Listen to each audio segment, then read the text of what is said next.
주의 이름으로 사랑하고 축복합니다. 원래 오늘이 추석 연휴인데요. 이 추수감사절, 11월 셋주에 있는 추수감사절은 미국 청교도들이 처음으로 얻은 수확을 하나님께 드리면서 시작된 명절입니다. 서양 명절이에요. 그래서 한국의 어떤 일부 목회자들은 추석이 우리들의 추수감사절이다. 그래서 추석이 속한 그 전주에 추수감사절 행사를 하는 교회도 있습니다. 나름대로 의미가 있지만 전체 교회의 흐름을 거슬리지는 못합니다. 그래서 이제 추수감사절 생각하면서 오늘 우리 추석 예배를 드리는데요. 지난 석주 동안 믿음에 대해서, 소망에 대해서, 사랑에 대해서 그렇게 말씀을 드렸습니다. 그 말씀 속에는 믿음이 없는 사랑, 소망이 없는 사랑은 세상의 사랑과 하등에 다를 것이 없다. 세상에도 사랑이 넘칩니다. 그러나 그 세상의 사랑 속에는 그리스도를 향한 믿음이나 그리스도를 향한 소망이 없습니다. 우리의 사랑이 소중한 것은 그 사랑 속에 믿음과 소망이 든든히 받쳐서 함께 가는 사랑이다. 그래서 믿음과 소망이 없는 사랑은 아무것도 아닌 그 중에 제일은 사랑인 것에 관한 이야기를 했습니다. 그런데 오늘은 이제 감사로 넘어왔습니다. 감사. 기독교를 감사의 종교라고 하죠. 기독교를 감사의 종교로 합니다. 이 감사의 제1원칙이 뭐냐면 이것으로 충분하다는 겁니다. 내가 지금 가진 것으로 충분합니다. 내가 지금 생각하는 것으로 충분합니다. 만약에 내가 충분하지 못하다고 느끼는 순간에 감사가 사라집니다. 내 아내의 사랑이, 내 남편의 사랑이, 자식과 부모의 사랑이, 연인의 사랑이 부족하다. 상대는 충분히 준다고 말하는데 내가 부족하다고 느끼는 순간 거기에는 감사가 사라지는 겁니다. 그래서 감사의 또 다른 말은 모든 것이 이 정도면 충분합니다 라고 하는 거예요. 옛날에 교회에서 주보 만들 때 제가 한번 말씀드린 것 같은데 주보 만들 때 이 가리방이라는 걸 긁는 시절이 있었습니다. 제 고등학교, 대학교 때 가리방을 긁어서 등사기로 주보를 만들던 시절. 그래서 좀 큰 교회에서는 인쇄소에다 주보를 맡깁니다. 그래서 어떤 목사님이 인쇄소에다 주보를 맡겼어요. 그런데 인쇄소 식자공이 주보를 인쇄를 치다가 설교 제목을 보는데 사장이면서 식자공입니다. 조그마한 출판소니까. 근데 보니까 설교 제목이 여호와는 나의 목자시니 이렇게 되어 있습니다. 그런데 이 식자공 사장이 기억하는 그 목사님의 설교는 항상 한 문장으로 끝나는 긴 설교문이었습니다. 근데 이건 짧게 끝나니까 아무래도 잘못하셨나 보다 싶어서 전화를 걸었습니다. 목사님, 설교 제목이 여호와는 나의 목자시니 맞습니까? 이렇게 물었습니다. 그랬더니 목사님이 전화를 받아 대답하시는 말씀이 여호와는 나의 목자시니 네, 그것으로 충분합니다. 그랬단 말이에요. 전화를 끊었습니다. 식자공은 신나게 주보를 만들었습니다. 설교 제목은 여호와는 나의 목자시니 네, 그것으로 충분합니다. 설교를 만들었습니다. 목사님이 설교하러 올라왔습니다. 당신이 만든 주보니까 올라오기 꼼꼼히 체크하지 않지요.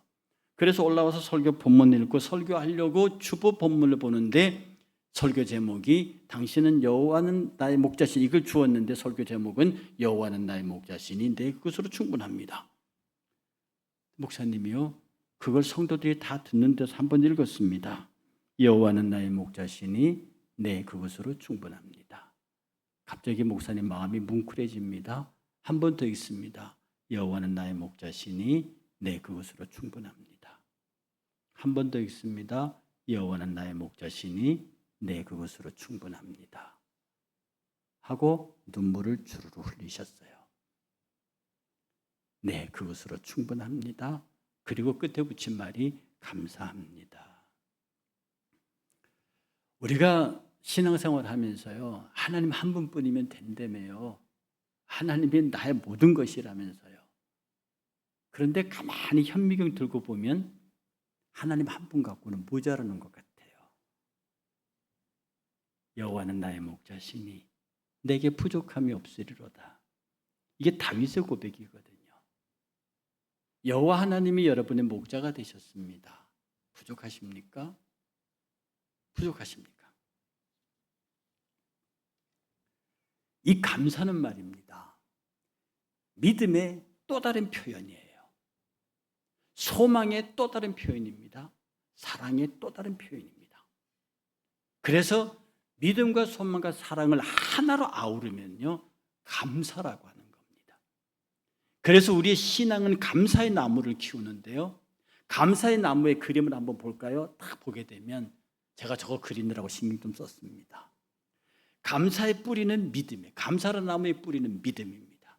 아주 든든한, 넓게 퍼져 있는, 땅을 움켜잡고 있는, 땅의 모든 영양분을 다 빨아들이는 뿌리, 그 믿음입니다. 그걸로부터 영양분 진액이 올라가면요, 그 진액이 올라가서 가지들이 막 퍼져갑니다. 작은 순에서 가지로 줄기로 나무는 점점 더 이게 소망이에요. 믿음의 줄기로부터, 밑뿌리로부터 받아들인 영양분으로 소망의 가지, 소망의 잎사귀가 막 퍼져나갑니다. 그래서 때가 되면 거기서 사랑의 열매가 열려요. 그래서 이 감사라는 나무는요, 믿음의 뿌리에, 소망의 가지에 사랑의 열매가 풍성하게 열려있는, 그래서 감사합니다라고 말하는 사람, 그 감사 속에는 믿음과 소망과 사랑이 있는 거예요. 제가 지난주 설교할 때 믿음과 소망과 사랑을 설명할 때 가마를 그려드렸습니다. 믿음도 있어야 돼요, 뒷가마꾼이에요. 소망도 있어야 돼요, 앞가마꾼이에요. 그런데 이 세 가지는 항상 있어야 돼요. 저 가운데 그림이요. 그런데 신랑 집에 들어가는 건 사랑이라고요. 그래서 믿음과 소망은 항상 있어야 하는데 그 중에 제일은 사랑이 제일이에요. 그런데 저 믿음과 소망의 사랑의 가마 행렬을 온통 둘러싸고 있는 게 뭐냐? 저게 감사입니다. 그래서 믿음과 소망과 사랑의 행렬이 가는 저 행렬은요, 움직일 때마다 감사의 자욱이 남아나는 겁니다.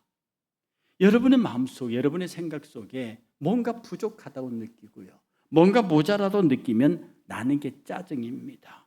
여러분, 스트레스란 말 함부로 쓰지 마세요. 그 스트레스 정신병의 일종입니다. 아세요?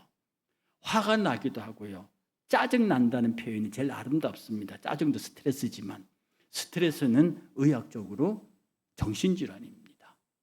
그게 발전해서 큰 병 가는 겁니다. 그리고 여러분들 말입니다, 우리 삶 속에서 작은 일 하나에도요, 작은 일 하나에도, 아니 불행한 일에도 감사할 수 있는 은혜가 필요해요. 제가 그래서 요한 웨슬레이 얘기를 자주 하는데요, 요한 웨슬레이가 그렇게 부자도 아니었지만 가난한 사람도 아니었습니다. 근데 그 집에 도둑이 들었어요. 그래서 싹 쓸어가 버린 거야. 그러니까 요한 웨슬레이가 바닥에 탁 주저앉아서 이렇게 기도했답니다. 하나님 감사합니다. 그전에는 도둑을 맞지 않았는데 이제서 도둑을 맞아서 감사합니다. 두 번째, 우리 생명이 도둑 맞지 않아서 감사합니다. 그리고 세 번째, 제가 도둑이 아니어서 감사합니다. 네 번째, 그래도 남은 것이 있어서 감사합니다. 이 바보 아닙니까?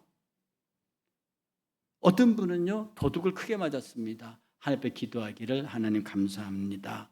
내가 아무도 모르는 사람에게 적선했네요. 내가 그 사람을, 그 도둑을 내가 구제했습니다. 바보 아닙니까? 그리스도인의 감사는 이런 겁니다. 어떤 환경과 어떤 처지, 가장 불행하고 어려운 환경 속에서도요, 나는 이것으로 충분합니다. 내가 이렇게 불행에 처한 것도 하나님의 계획에 있는 것이고, 내가 심히 고통 가운데 있는 것도 하나님께서 나를 새로운 축복의 땅으로 이끌어가기 위한 하나님의 계획 가운데 있는 것을 믿는 겁니다. 이게 감사합니다. 요셉이 형들 때문에 구덩이에 들어가서 죽을 뻔했어요. 형들 때문에 뱃상에게 팔려서 종이 됐어요. 그리고 그 집에 들어가서 억울하게 해서 감옥 갔어요.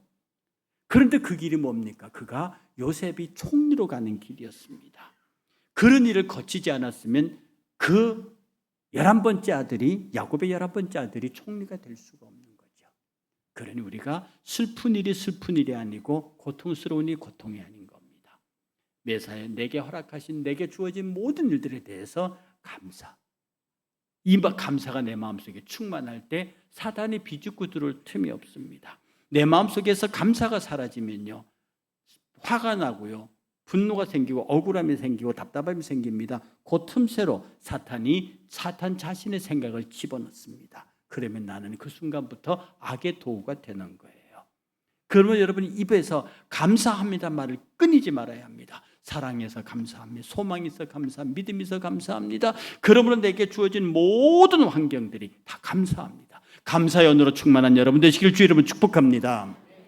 자, 오늘 본문 속에서 바울은요, 감사의 조건을 3가지로 들었습니다. 하나는 첫 번째가 뭐냐면 복음 안에서 함께 일하게 된 것을 감사한다. 내가 너희를 생각할 때마다 나의 하나님께 감사하노라. 너희가 첫날부터 이제까지 복음을 위한 일에 참여하고 있었기 때문이라고 말합니다. 즉 우리가 감사의 공동체는 신앙 공동체입니다. 함께 가는 거예요. 나 혼자서 하나님 앞에 감사하는데 이것도 중요하지만 나와 함께 하는 사람들, 내가 사랑하는 사람들과 함께 감사합니다라고 하는 것. 오늘 아마 이 예배 속에서 제일 감사할 분이 이해심 권사님이에요. 아멘. 든든한 아들 옆에 딱 앉혀놓고, 든든한 차부 옆에 앉혀놓고. 제가 신방할 때마다 하셨던 얘기입니다. 우리 아들 위해서 기도해달라고. 내가 죽기 전에 함께 예배하게 예수 신앙생활 믿게 해달라고. 중풍병자에게 친구가 있었습니다. 아시죠? 친구 4명이 쫓아와서 그 친구를 둘러맵니다. 그리고 예수님한테 가면 낫겠다고 믿는 거죠. 갔더니 예수님 주변에 사람들이 둘러쳐서 들어갈 수가 없습니다. 그래도 우리는 간다. 올라가서 지붕 뜯어버립니다. 지붕, 우리나라처럼 이런 지붕 아니거든요. 거기는 지붕 뜯어버리고 그냥 달아내립니다. 이거 완전히 무식하고요, 예의도 없고요. 그러나 친구 4명이서 이 사람을, 내 친구를 예수님에게 데려가면 낫는다. 이게 감사 공동체입니다. 정말 내가 사랑하는 사람, 내가 아끼는 사람, 내가 귀히 여기는 사람을 어찌든지 합력해서 선을 이룹니다. 합력해서 하나님의 전으로 데려가고 하나님의 일꾼과 하나님과 함께 섬길 수 있는, 내가 천당 가고 너는 지옥 가라 그러면 안 되는 거죠. 예수 믿는 사람 중에 가장 나쁜 사람이 지만 믿고 다른 사람 예수 천당 가든 말든 내버려 두는 사람입니다. 정말 못된 사람입니다. 정말 신실한 사람, 천국을 믿는 사람은요, 나만 갈 뿐 아니라 나와 함께하는 모든 사람들이 같이 천국 가야 한다. 이것이 감사의 신앙을 갖고 있는 사람의 모습입니다. 그래서 여러분 11월 셋째 주에 추수감사를 얘기할 때도 여러분이 가장 사랑하는 사람들을 가슴에 품고 그들을 주의 전으로 함께 모셔오라. 교회가 전도해서 숫자 늘린다, 저 그럴 생각 없습니다. 그거는 세상의 성장 논리고요, 우리는 한 사람이라도 더 나와 함께 천당을 갈 수 있는 동력자로. 불 끄는 소방대원들이 있는데 옛날에 불 나면 쓰던 아주 재래식 소방법이 있습니다. 그게 뭐냐면 버킷 브리케이트라고 한대요. 그게 뭐냐면 저기 물 수원지로부터 사람들이 일렬로 쫙 서서 물바가지를 계속 전달하는 거랍니다. 근데 이것은 개인이 물을 들고 뛰는 것보다 훨씬 많은 물을 빨리 전달한다는 거죠. 불을 끄기 위한 협동입니다. 우리 교회의 모든 사역은요, 사랑의 사역입니다. 소망의 사역이 믿음의 사역입니다. 이 모든 사역이 완성하는 것이 그리스도 안에서 이루어진 모든 일들의 감사 사역을 완성하는 겁니다. 그러니까 우리가 함께, 그래서 사도 바울은요, 내가 빌립보 너희들과 함께 주의 사역을 하고 있는 것이 너무 감사하다라고 말하는 거예요. 두 번째 감사의 조건이 뭐냐면 하나님이 우리를 위해서 당신의 선한 일을 시작하셨다. 너희 속에 착한 일을 시작하시니까 그리스도 예수의 날까지 이루실 줄을 우리가 확신한다고 말합니다. 약속에 대한, 하나님께서 나를 위해서 무슨 일을 시작하셨다고 하는 그것에 대한 감사예요. 여러분보다 훌륭한 사람이, 여러분보다 많이 가진 사람이, 여러분보다 대단한 사람이 여러분을 위해서 무엇인가 시작을 했다고 한번 생각해 보세요. 나는 그걸 감당할 수 없는데 우리 아버지가 그 일을 시작했어. 나는 그걸 감당할 수 없는데 우리 선생님이 그 일을 시작했어. 사도 바울은 이겁니다. 나는 감당할 수 없는데 우리 하나님이 나를 위해서 무엇인가 시작하셨어. 그때 그 일을 닥달은 사람은, 당사자는 당황하거나 놀라는 게 아닙니다. 하나님 감사합니다. 처녀 마리아에게 천사가 나타났어요. 하는 말이 네가 아들을 낳을 것이다. 처녀가 아들을 낳는다. 지금도 문제가 되지만 당시 유대사회는 돌로 쳐 죽이는 죄입니다. 그런데 마리아의 대답이 뭡니까? 주의 계집종이오니 주의 뜻대로 될 것이다. 이게 감사할 수 있는 사람, 하나님이 나를 향하여 무슨 계획을 세우셨고 나는 그 계획 가운데 있다고 믿는 순간에 나는 부족하고 모자르지만 나의 모자라고 부족한 부분을 채우실 리가 당신이라고 하는 귀한 고백이 그 가운데 있는 거예요. 여러 유명한 조각가 미켈란젤로의 모세상이 있습니다. 미켈란젤로가 혼신의 힘을 다해서 만든 미켈란젤로의 모세상이 있는데 그 모세상의 또 다른 이름이 미완성 모세상입니다. 너무너무 잘 조각한 거예요. 이 미켈란젤로는 당시 중세 유명한 조각가인데요. 그는 말입니다. 대리석 안에는 생명이 있다고 믿고 그 대리석 안에 생명을 끌어내는 게 자기의 사명이라고 생각하는 겁니다. 그래서 이 사람은 조각할 때마다 이 조각을 통해서 내가 생명을 불러낸다고 하는, 그래서 미켈란젤로 조각상은 역동적이고 힘이 있고 보는 사람에게 에너지를 주는 그런 조각입니다. 그런데 이게 원래 교황 율리스 무덤이에요. 40인의 성경 인물을 조각하는 건데요. 그 중에 하나가 모세입니다. 그러니까 40인 조각상을 오래 걸려서 만들었어요. 그러니까 사람들이 보기엔 너무 좋거든요. 그런데 그 모세상을 조각해놓고 그 앞에서 미켈란젤로가 소리 지릅니다. 이제 말하라. 왜 아직도 생명을 내뿜지 않느냐? 나는 네 생명을 끄집어내기 위해서 혼신의 힘을 다했는데 왜 모세의 상에서 모세의 생명이 뿜어나오지 않느냐? 막 한탄합니다. 그러면서 그가 조각도를 내려놓으면서 이렇게 말합니다. 인간의 손으로는 하나님의 생기를 끝내 불어넣을 수 없구나. 그가 정말로 훌륭한 모세상을 만들었어요.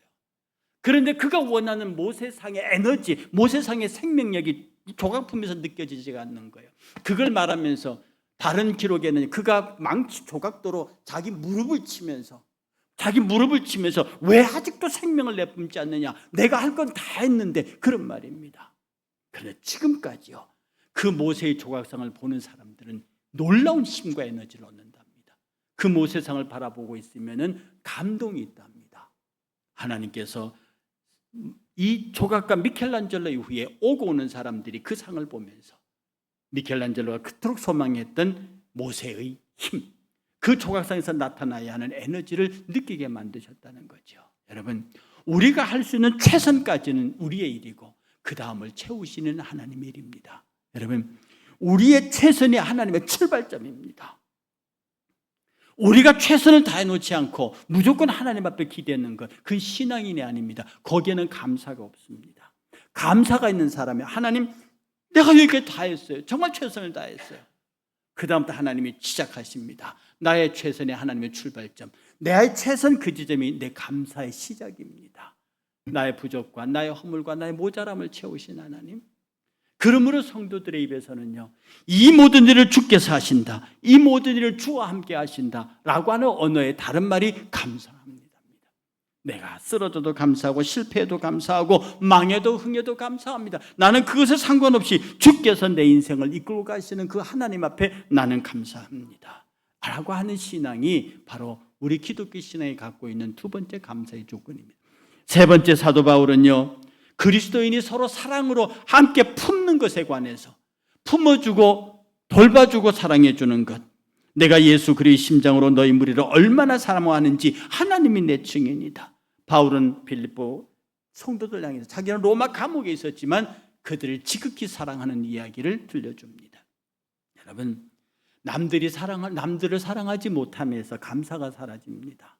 여러분, 남들이 여러분을 사랑해 주지 않으면 감사가 없을 것 같죠. 근데 진짜 감사가 없는 것은요, 내가 남을 사랑해 주지 않을 때, 내 마음속에 사랑이 나가지 않을 때 우리 마음속에 감사가 없습니다. 대신 내 마음속에 감사가 넘치면요, 주변의 모든 사람들이 사랑스럽습니다. 둘째 아들이 아버지 재산을 다 챙겨들고 외국 나가서 창기들과 함께 다 먹어버렸습니다. 보통 아버지 같으면 법에 고소하든지 두들겨 패든지 난리가 날 겁니다. 그런데 이 애아버지는 기다립니다. 저 멀리 나타난 아들을 보고 한눈에 알아봅니다. 뛰어가서 그를 껴안고 입을 맞추며 몸을 씻기고 옷을 갈아입히고 아들의 반지를 끼우고요, 아들을 위해서 잔치를 합니다. 이 내 아들은 죽었다가 다시 살아났으면 내가 잃었다가 다시 얻었노라. 그리스도 안에 감사가 있는 사람은요, 정죄함이 없습니다. 제발 여러분 입에서요, 누구는 어떻고 누구는 더 이런 얘기하지 마세요. 그렇게 말하는 순간 감사가 다 날아갑니다. 나는 그 사람을 이해하기를 원합니다. 나는 그의 말을 이해하기를 원한다. 처음에 미운 생각이 들었다가도 내려놓으세요. 처음에 속상한 생각이 들었다가 내려놓으세요. 그건 사탄이 주는 생각입니다. 그가 그렇게 하는 데는 이유가 있다.